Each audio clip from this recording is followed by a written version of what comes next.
All right, here we are, Who Ya Outdoors, and doing a little prep work for deer season coming up. It's almost 1st of August. We're at the end of July here, and it's hotter than blazes outside, so I'm down in the basement getting out some gear, going through it, looking at it, checking some things that might, you know, you go to the woods and they're freaking dead or something, so check your headlamps. I usually carry at least one extra one, if not two.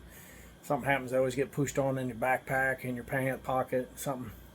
So check those batteries in your headlamps. Get those out, change them from last year. They're probably no good or they're not going to last very long, so put fresh ones in them. And then the other thing is, check your rangefinder battery. Something I try to do every year. I just pulled it out and I checked it, and it says it's full charge. But have you a spare battery for your rangefinder? You don't want to get in a spot where you can't find a spare battery.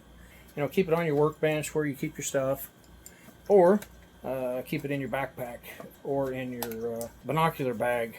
Another thing I keep with me, I wear glasses now. Of course, I don't like wearing glasses when I'm shooting, so I only need my glasses to read. I don't need them for far away and stuff like that. So I keep an old pair of Dollar General cheaters in my bag. First year I got my glasses, had never worn glasses my entire life, lost my stupid glasses, fell off around my neck or something, walking in, walking out, couldn't find them. So never try to wear my $300-400 pair of glasses, whatever they are, to the woods. So you can keep extra glasses. I've done this before when I'm in the woods and I'm hunting. I put my cheaters down in here, so they're readily available. I also carry this little bag here, different setups I've used over the years to film with. This new company out, Painted Arrow. It's pretty neat little system here. This will clamp onto your rail of your ladder stand, or they make a T that screws into the tree, and then this goes through your T, and your phone magnets right to here, so you can film all your stuff with your phone. And not an expensive fluid head by any means. I've had more expensive fluid heads and stuff, but I'm trying to go lightweight and compact. So getting older, don't like toting as much stuff in. Phone goes on there, hook her up, get your adjustment made, and you're off and running. You can film your own stuff with this Painted Arrow. I think they're fairly new. I've seen them, checked it out, and I like it real well.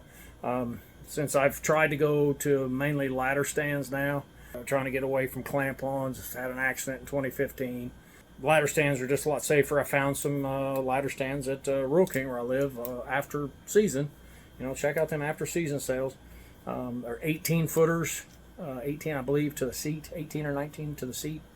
Real nice, comfortable, very comfortable. And they're not too awful terrible to put up, so just another little tidbit there, what I'm doing.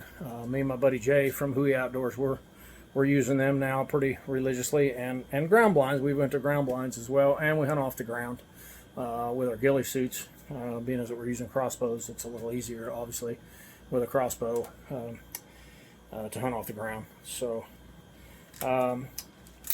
we'll continue to go through my pack. I got to get my backpack out. I'm going to make sure I've got extra bow rope. I use paracord for my bow ropes, make mine extra long. These are probably 30 feet long. You never know when you're going to need extra. If you put one up in the tree and it breaks, you got extra there with you. You can redo it.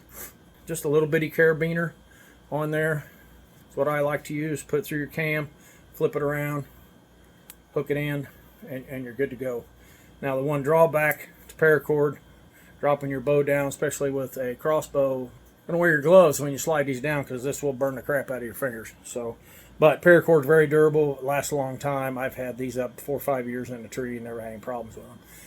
When I do go in the first time, every year, I pull down on my bow rope extremely hard, almost to the point where I'm going to try to break it, because I've been pulling up my bow several years ago, probably 10 years ago, when I had my Matthews DXT, and the bow rope broken down, but went my bow.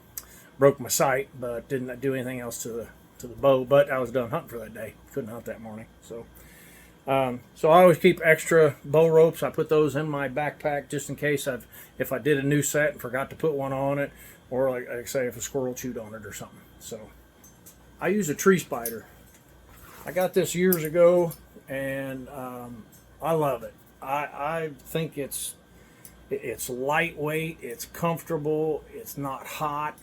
I have other ones that are the full vest, but I like this one. It has multiple adjustments, obviously. It has the breakaway cord if you do fall.